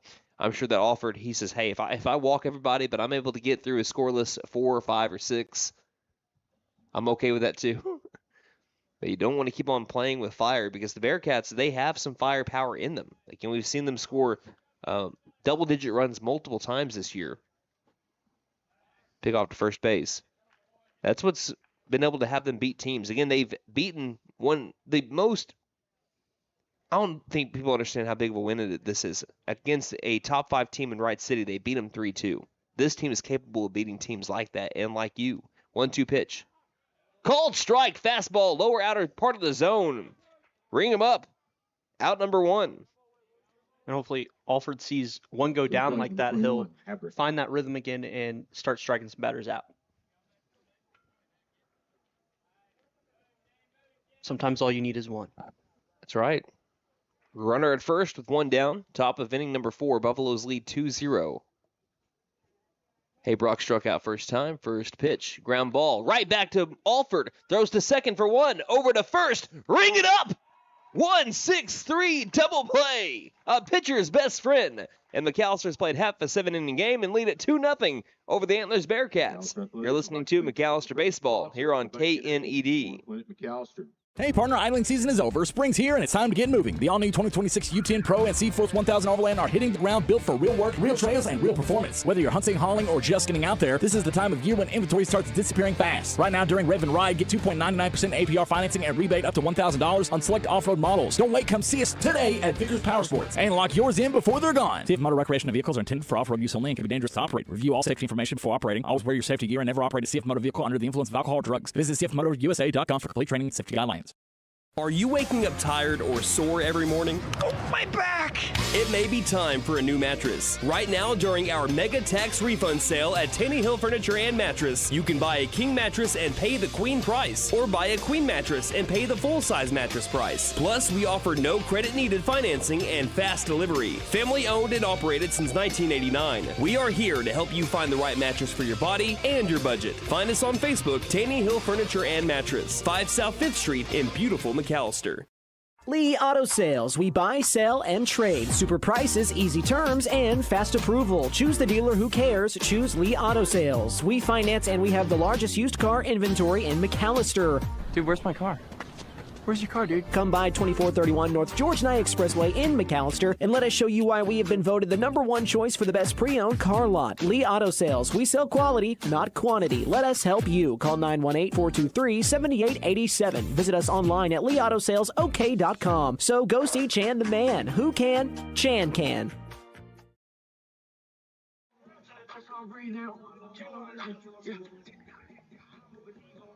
Welcome back here to McAlester, Oklahoma, as the McAlester Buffaloes are leading it 2-0 over the Antlers Bearcats here in the Mike Deak Shootout finale. First pitch to Trevin Simons is low for ball 1. Simons hit a triple to deep center field first time up, and right now the center fielder Copeland was tying his shoe, and he had to quickly stop that. So there's another fly ball, sky high, big league pop-up, could be a trouble. Left field, Haybrock trying to follow it, dropped it in left field, told you it could be trouble. This time it will be an E7. Now the ball gets away from the cutoff man. Here comes the second baseman in the field. It throws it to third. And again, Simon somehow finds his way over to third base on a fly ball to the outfield. This one, though, will be an E7. Yeah, he was hesitating on his way around second base there. He thought about staying, and Coach Mullins sent him, and it worked out. It's because that ball hit his cutoff man and started slow rolling. That gave him enough space to be able to get that extra 90 feet. So, again, Simon's leading it off, this time with an error. He's got great speed. And now Brody Parker has a chance to bring in another run. He has one of McAllister's 2 hits. The pitch, fastball inside, ball 1. This is a lot different of a game of what we had last year. And I mean a total 180. McAlester had 15 hits against Antlers last year, and Antlers had 8 hits against McAlester. Next pitch in there for strike 1. 1 ball, 1 strike to Brody Parker. Right now, we have a combined 3 hits. Man. Is that more than yesterday? We had 6 hits yesterday, all against Tushka. A total of 6 hits in that game. 1-1 pitch is a high fly ball, deep left field, carrying to the warning track, to the wall, and off the wall. Scoring will be Trevin Simons, and strolling into second with an RBI double is Brody Parker. Just missed a 2-run jack. I mean, I thought it got over for a second there. Brody Parker has cleanup hitter power. He does. And he's already hit a grand slam once this year, almost hit a 2-run home run there. McAlester takes a 3-0 lead. But Coach Mullins was able to talk to him. He seems like there's been maybe a curse of a 4-hole at times, because that's supposed to be your guy that's one of your best guys to bring in some runs. Right. It's just the first pitch to Cole Levis off the top of the bat, rolls to Coach Mullins. That'll be strike 1. But we've had Levis at the 4-hole, and he started getting into a struggle when he got into the 4-hole. Parker was hitting really well, then got to the 4-hole, struggled for a bit there. We've just tried multiple different people, and it hasn't worked out. But, of course, McKinney just plays, and so now he's in the cleanup spot, and he's also hit pretty well so far in his last 3 games out of that 4 spot, as the next pitch misses high for ball 1. And with the way that McKinney can get extra base hits at will, he's a pretty good guy to have there at the 4 spot, with Marchant progressing there with the batting average and on-base percentage that he has in the past 10 or so games. 1-1 misses high for ball 2. So that's the latest guy to try to see if they can break the curse of the 4-hole. Yeah, Brandon, I looked up famous 4-hole hitters, and we've got Babe Ruth, Lou Gehrig, Willie Mays, Hank Aaron, Albert Pujols, and Barry Bonds. Pretty good company to be in there. Oh, yeah. 2 balls, 1 strike. It depends on what manager that you have, though, that puts people in certain positions, because Aaron Judge is a 2-hole hitter. Right. 2-1 pitch, missing up and outside for ball 3. You'd know better than I would. Did Jeter hit in the 1-hole or the 3-hole? 2. He hit in the 2-hole? He hit in the 2-hole. Who hit in the 1-hole back? Well, Jeter did lead off sometimes. He's also famous for one of his World Series hits. It was a home run. It was the first pitch of the deciding game against the New York Mets. Yeah. 3-1 pitch will miss for ball 4. And they'll put runners at first and second with nobody out and Blake Judkins up at the plate. Yeah, he hit the first pitch of that game, and what ended up being the deciding game, Jeter hit a home run over in Queens. Ended up leading to a win. What about A-Rod? Did he hit? 3-hole hitter. 3-hole. That's Usually. a stacked lineup for the Yankees back in the day. I just thinking about that. Back in the day, I remember vividly when they won the 2009 World Series. They had a stacked lineup, though. I would have been 3. Mark Teixeira, Robinson Cano, Hideki. Love Robinson Matsui. Cano. Yeah, Hideki Matsui was the MVP of that World Series. Runners at first and second, nobody out. Blake Judkins has grounded out to second, but an RBI with it. Buffaloes lead 3-0, looking for a big inning here in the bottom of the 4th. The pitch, missing high for ball 1. Robinson Cano is one of my favorite players of all time. Well, you're also a Mariners fan, right? I'm a no, Phillies you're a fan. Phillies fan. That's Patches. That's Yeah. Mariners fan. I have loved Robinson Cano for a long time. I don't know why. I've always just had an attachment to him. Count 1-0, and the pitch. This one runs a little high, too, for ball 2. Had a really clean swing. One of the purest swings since Griffey. And also, I like the way that I mean, he had some drip. Yeah, he did. That's been the word of the day, it feels like. Count 2-0. What was your word of the day earlier? I already forgot. 2-0 pitch. Soil. Because why do you ask me that? It's called strike, by the way. I just thought of the most random word I could think of. Well, why did you ask that I was question? just curious. I'm always curious what people's words of the day are. Okay. 2 balls, 1 strike. And the pitch. There goes the runner. Swing and a miss for strike 2. Throw to third base is high, and the tag's not there. Double steal for the Buffaloes to put runners at second and third and nobody out, and a 2-2 count to Blake Judkins.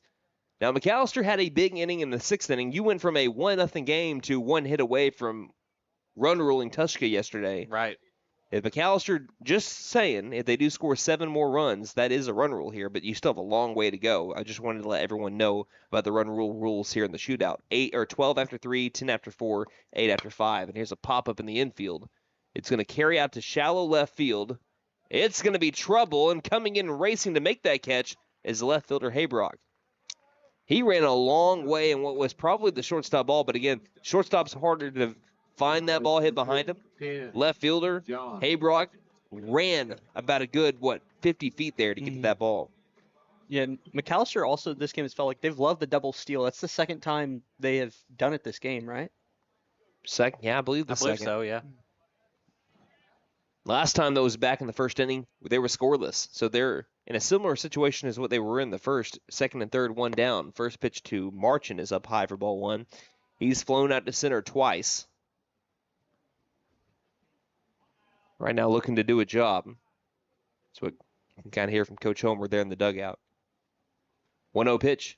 Fastball missing low inside, ball 2. So it's Parker at third, and Labus behind him at second.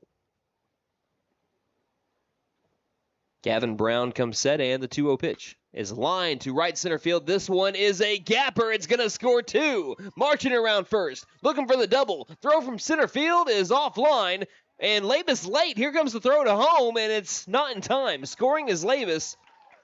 I thought he was going to easily have the hit there, but I think he was making sure that that ball landed in the outfield. Still, a 2-run double for John Andrew Marchand, and McAlester leads at 5-0 with 1 out in the bottom of the 4th. Number 1. You're starting to see McAlester tee off on this Antlers pitcher now.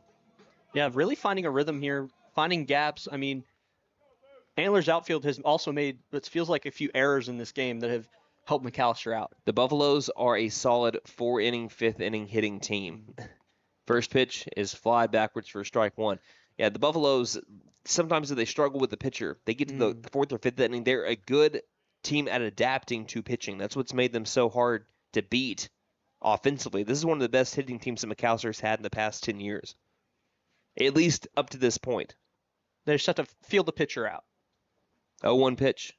That'll miss high for ball 1 to Mullins. 1 ball, 1 strike. Yeah, once they really get through the lineup for the first time and they have the lineup turnover and they get that second time through, that's when you start really seeing them putting together some quality at-bats and some hits. Yeah, and I think a lot of that may come from having those conversations about the pitcher and what he's throwing. 1-1. Hard hit ground ball up the middle. Diving attempt. Won't get grabbed, as now coming home will be John Andrew Marchant. Throw from center field. Misses the cutoff man. And Mullins will approach second on the throw. RBI single from Grant Mullins. And McAlester again starting to pour it on now. Here in the bottom of the fourth, they've matched the inning number. 4 in the fourth. Lead at 6-0. And now Denver Durant, who has walked twice, is looking to have his first true at bat.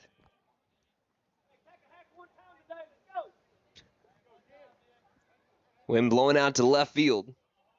Not too strong, but about 16 mile per hour gusts at times. The pitch. Fastball up and out, ball 1.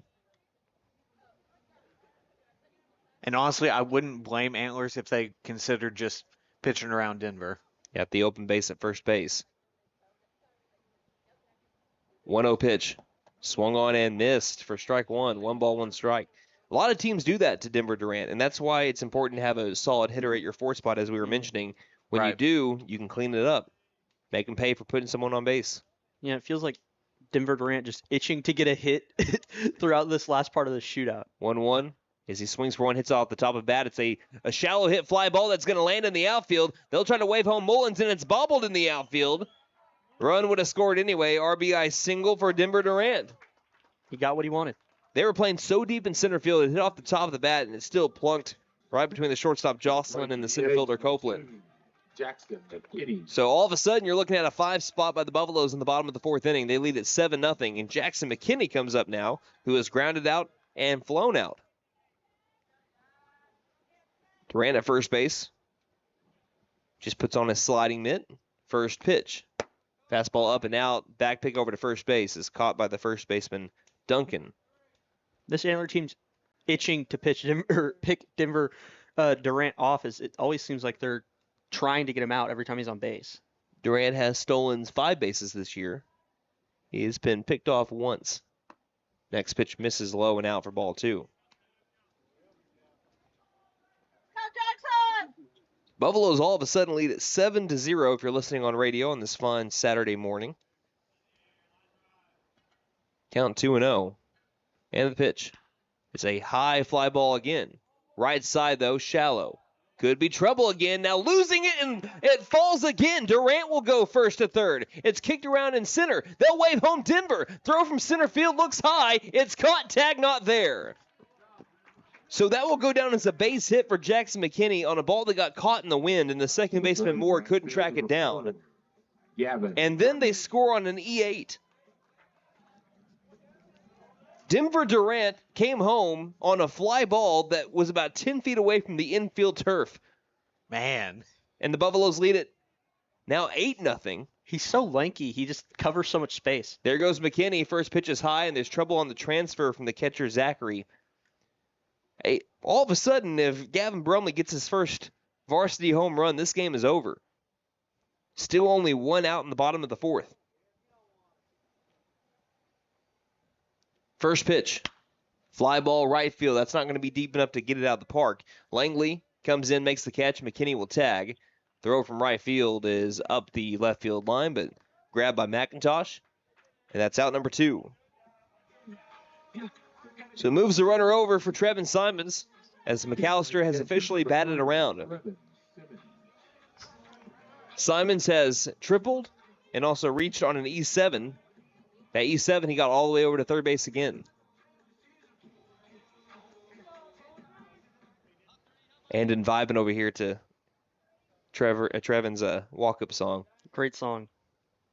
8-0 the score, and the pitch is high for ball 1. By the way, with that 8th run, if McAlester holds Antlers scoreless in the top of the 5th inning, if they don't get 2 runs here, game is over.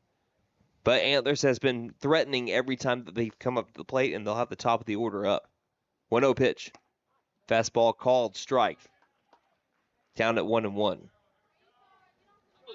Hey, but Antlers came back from an 8-0 deficit last year. They've got McAlester right now right where they want him. Yeah, Patches, if you're hearing this, stay in the dugout. Stay in the dugout. 1-1 pitch is lined to left field. Trevin Simon stays hot. And it gets past the left fielder as well. Trevin Simons again off to the races. Gets to the second base back. He'll try for another triple. The throw from the cutoff man is not in time. Trevin Simons loves third base. They are dropping the hammer here in this game. And, I mean, talk about momentum right now. A 7-run fourth inning and 3 hits for Trevin Simons. 3 times he's ended up on third base. Wow. Brody Parker has a chance to end it. 9-0 the score, 7th spot in the bottom of the 4th. Parker 2 for 2 with 2 RBI, first pitch. And up high, ball 1. It feels like he was just on base, and now he's back in the box. You're not kidding. 2 for 2 with 2 RBI and looking to walk it off here for the Buffaloes. All of a sudden, with a snap of your finger, the pitch. Ground ball left side. Fielded by McIntosh. Has to go across the diamond. Does so for out number 3.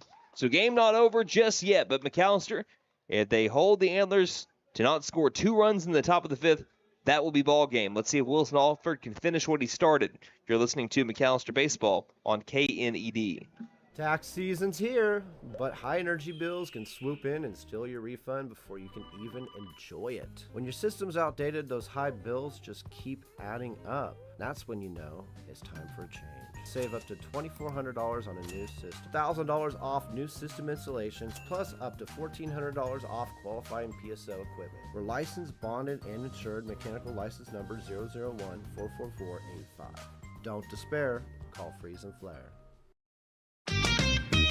For more than 50 years, First Realty has helped the residents of McAlester and the surrounding area with their real estate needs, whether residential or commercial. First Realty will guide you through the process of buying or selling your home or business. You can view our property inventory online at first-realty.net. We update our listings daily. If it's on the market, you'll find it at first-realty.net. If you have any questions, call us at 918-423-3122.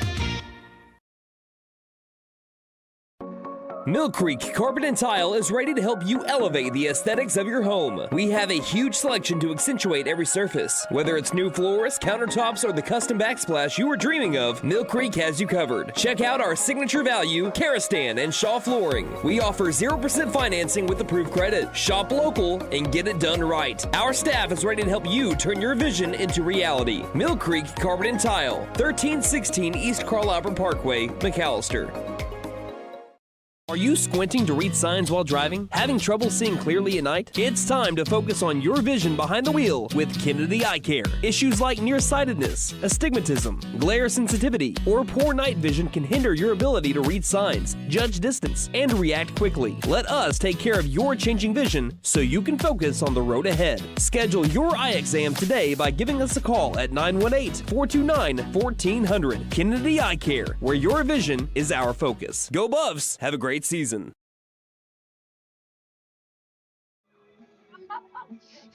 The Bearcats, number 5. Nate and I in the booth are dancing with the middle infielders, Denver Durant and Grant Mullins. McAlester trying to win this in run roll fashion, top of the 5th inning. It'll be Jasper McIntosh leading things off for the for the Antlers Bearcats. McIntosh has gone 0 for 1 today with a walk and a ground out. Music just got ended, and Wilson Alford trying to end what he began. 9-0 McAlester lead. First pitch. Fly ball, left field. Judkins coming in a bit underneath, makes the catch. That's out number 1. McAlester 2 outs away. 1 pitch, 1 out. That's what you call efficiency for Wilson Alford. And Brandon, this inning may be over before Anden gets out there to fix that camera. Now it hasn't always been pretty for Alford today, but this is still, if he can complete this, especially in this 5th inning, would be a really good get-back game for Alford as well. Yes. No runs, has given up 1 hit. Quite a bit of strikeouts, too. First pitch comes in, nearly hits the batter, Case Moore. Moore has the only hit for the Bearcats so far. 1 for 2 with a single and a fly out to center field. 1-0 pitch. Fastball, lean back, ball 2.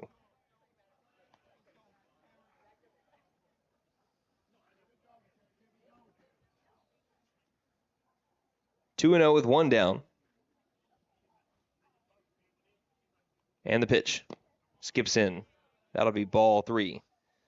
Nate, you get to have all the fun with this camera switcher. Yeah. I had it on that angle for a reason. I had to be the one to press the button. 3-0 pitch. 3-0 swinging is Moore. Fouls it off. That'll be strike 1.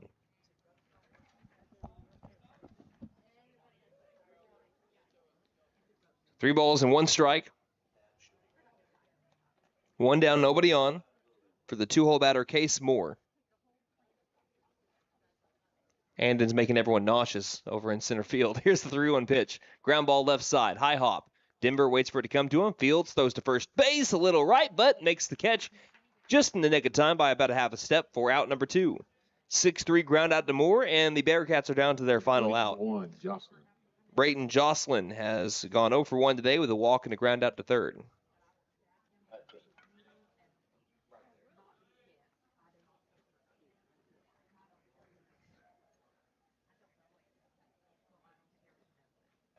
Nate, if you can, just tell Anden to hold it right there for the rest of this game.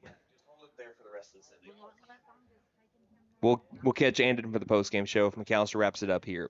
2 outs. Top of the 5th inning, first pitch. Missing high to Jocelyn for ball 1. And that wind is starting to whip a little bit here. About 20-mile-per-hour gusts have messed with our camera out there. 1-0 pitch. Ground ball third base side, but foul, and the count is even at 1-1. So for the first time, I think ever, we have an outfield cameraman. Yeah.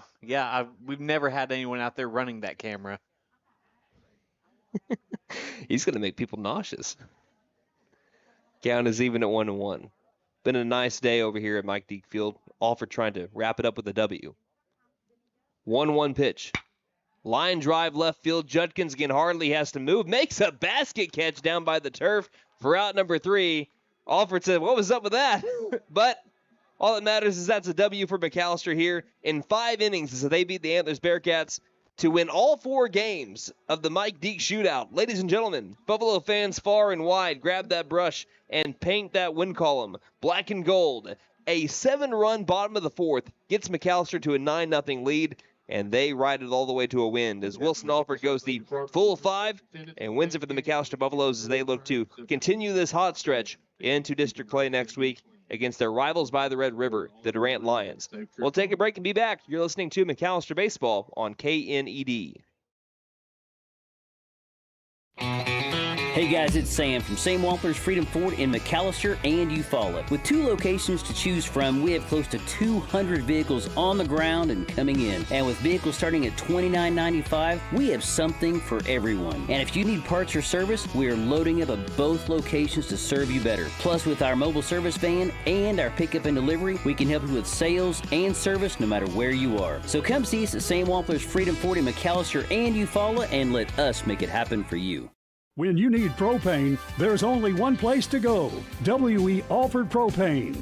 Both residential and commercial, W.E. Alford Propane has served eastern and southeastern Oklahoma with locations in Eufaula, McAlester, Shakota, Wilburton, Hartshorn, Muskogee, Tallahena, Antlers, and Stigler. With the cold weather, you'll want to be sure and fill up your tank today. Call 918-423-3121. W.E. Alford Propane, serving the area for more than 70 years.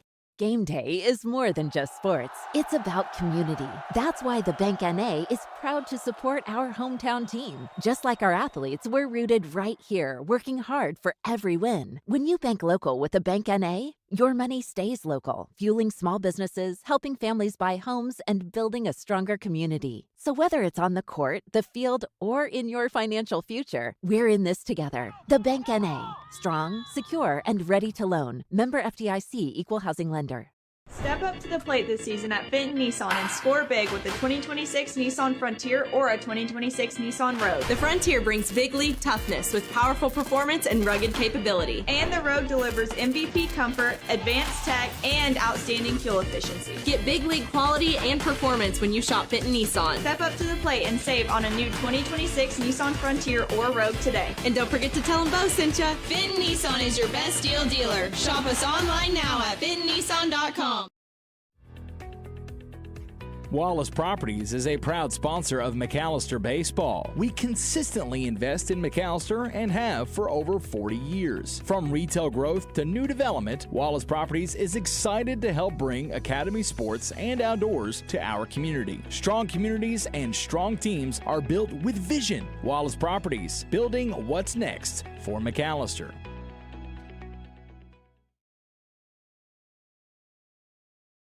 S&S Outdoor Services serves McAlester and the surrounding areas. We do leaf cleanup, lawn care, construction, and French drains. We provide tree trimming and removal, landscaping, land clearing, and dirt work services throughout Southeast Oklahoma. We also sell firewood. S&S Outdoor Services in McAlester is a family-owned and operated business with 10 years experience. We are insured, licensed, and bonded. Call 405-760-4194.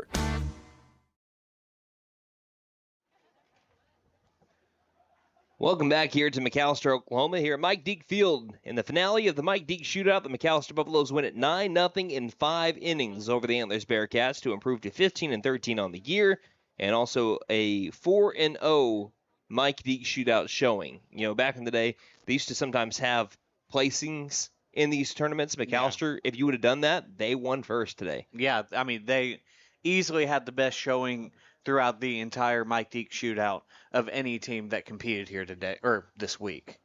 All right, let's go ahead and let's look at our post-game stats brought to you by Big V Feed Center. See Big V Feed Center in McAlester, Hadco Farm and Ranch in Kiowa, Shakota Wholesale Feed Company in Shakota, and Apex Feed in Wilburton for all of your spring feeding program needs. All right, so looking at the Antlers Bearcats at first, they dropped to 6-16 on the season. 1 through 9 looked like this. Jasper McIntosh was 0 for 2. Case Moore 1 for 3. He had the lone hit for the Bearcats. Brayton Jocelyn was 0 for 2 with a walk. Max Duncan 0 for 1 with a strikeout and a walk. Gavin Brown 0 for 1 with a pop out and a hit by pitch. Tripp Zachary 0 for 1 with a hit by pitch and a fly out to left. Brendan Copeland 0 for 0 with a walk and a hit by pitch. Nolan Tomlinson 0 for 2 with 2 Ks. And Haybrock was 0 for 2 with the strikeout and a ground into a double play.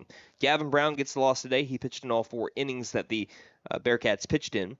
He actually didn't do too bad until the 4th inning. The 4th inning is where McAlester really got a hold of him. And he also pitched to contact. He only gave up 3 free passes. I think all 3 of them were walks and no hit by pitches here. He struck out 1. His defense kind of let him down a bit too. Yeah. There were 4 errors for the Antlers Bearcats today.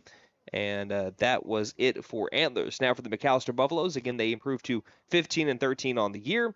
1 through 9 looked like this for the black and gold. John Andrew Marchant went 1 for 3 with a 2 RBI double in his final at-bat. Grant Mullins 1 for 3 with an RBI single in his final at-bat. Denver Durant 1 for 1 with a RBI single in his lone official at-bat. He walked in his first 2 plate appearances before that. Jackson McKinney was 1 for 3 today, singled in his final at-bat. Gavin Brumley 0 for 3 with 2 ground outs and 1 fly out. Trevin Simons had himself a day. Now, his second at-bat was ruled as a complete E7, but still, every time that he hit the ball, he wound up on third base somehow, some way. He was 2 for 3 with an RBI, had a triple E7 RBI single advancing to third on E7. Brody Parker was 2 for 3 with 2 RBI, including an RBI double that nearly left the park in his second at-bat. Cole Labus was 0 for 1 with a ground out and a walk. Blake Judkins 0 for 2 with an RBI ground out and a fly out to left. Wilson Alford was the winning pitcher today, going the full 5 innings. Again, wasn't always pretty, but what did we mention yesterday when it came to Tushka? Baseball's not a beauty contest. Right. You're trying to win a game. And, hey, if Alford can get himself out of his jams, walk or hit 8 or 9 people. Sometimes that doesn't always work out for you, but it worked out for Alford today.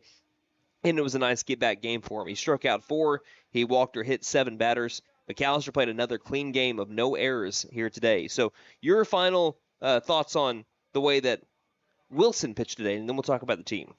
He really, like you said, he impressed me with getting out of the jams he put himself in. He didn't really allow Antlers to get to him at any point. I mean, like we said, he did give up the walks, but he got out of literally every jam he had. Ended up with a 5-inning shutout. Yeah, and so now that makes it McAlester outscoring their opponents, including 2 top 5 teams in their respective class in the state of Oklahoma. They outscored their opponents in 4 wins in this Mike Deak Shootout, 31-6. Is that good? It ain't bad. And the McAlester Buffaloes are wanting to keep it rolling when they do play Durant on Monday and Tuesday. This is going to be a pivotal district matchup. I mean, you're looking at two teams that don't like each other. We know that. They don't like each other in any sport. No. so we know that it's going to be pretty tense there. And not only does the tenseness of playoff positioning matter, also the tenseness of knowing that you're playing your rival for playoff positioning. That's what's going to make it matter even more. So if there was any must-watch, must-listen-to baseball, Monday and Tuesday should be the series to watch across the state. You are absolutely right. So I'm excited to see what happens there in that series. But any final thoughts that we have from you, Nate? We're going to hear our final thoughts from Anden, who just saved the day a bit, although he made it maybe a bit nauseous at times, trying to run the camera out there in center field, but he saved the day still, nonetheless. I ran bravely and stoically like a lion. Your mom says like a T-Rex. It was like a lion. You didn't run. I saw you guys. Yeah, we saw you walking. Okay, I got gassed. about? Okay, I got gassed. Okay, I got to like the golf cart and I was like, man, I've not ran in a long time. But your final thoughts on this game as McAlester wraps it up in 5 and gets ready for Durant. Yeah, I mean, they did a great job today. I mean, both. I feel like Wilson Alford needed to find his rhythm a little bit, especially with all of the walks and hit by pitches. I don't know how many hit by pitches he had today. There were 7 combined free passes. 7 combined free passes. So limit that. And I mean, other than that, he did great off the mound. I mean, hitting was phenomenal today. They found the rhythm. They figured out Antlers pitcher, which I'm not totally sure who that was. Gavin Brown. Yeah, Gavin Brown. They figured him out by the bottom of the second. I mean, we had 2 runs on the board. So, I mean, if they can continue to do that and continue to find the rhythm in these games and win these games and close them out, I mean, sky's the limit. Yeah, the Buffaloes, again, 4-0 in this festival and looking to keep it rolling into Durant next week. So, Nate, can you thank our sponsors one final time as we are wrapping things up from the Mike Deak Shootout? All right, I'd like to thank Sam Wampler's Freedom Ford, W.E. Alford Propane, The Bank N.A., Fenton Nissan, Wallace Properties, S&S Outdoor Services, Patriot Chrysler Dodge Jeep and Ram of McAlester, Aquaholic Septic and Excavation, Vickers Power Sports, Tanny Hill Furniture and Mattress, Lee Auto Sales, Freeze and Flare Heat and Air LLC, First Realty Inc., Mill Creek Carpet and Tile, and Kennedy Eye Care. A big thank you to our board operator, Derek James, as well as Nate Brown to my left and Anden Dunn to my right for their work this morning as well. And thank you, the listener, for spending your Saturday morning with us. First pitch time was 10:05. Final pitch time was 11:31 for one of our shortest games of the year, an hour and 26 minutes of total game time here in McAlester. One final time for Mike Deak Field in McAlester, Oklahoma. It was the Buffaloes 9 and the Antlers Bearcats 0 in 5 innings. Until Monday when McAlester is back at home here at Mike Deak Field to begin another pivotal district matchup against their rivals by the Red River, the Durant Lions, this is Brandon Green saying, Buffaloes win.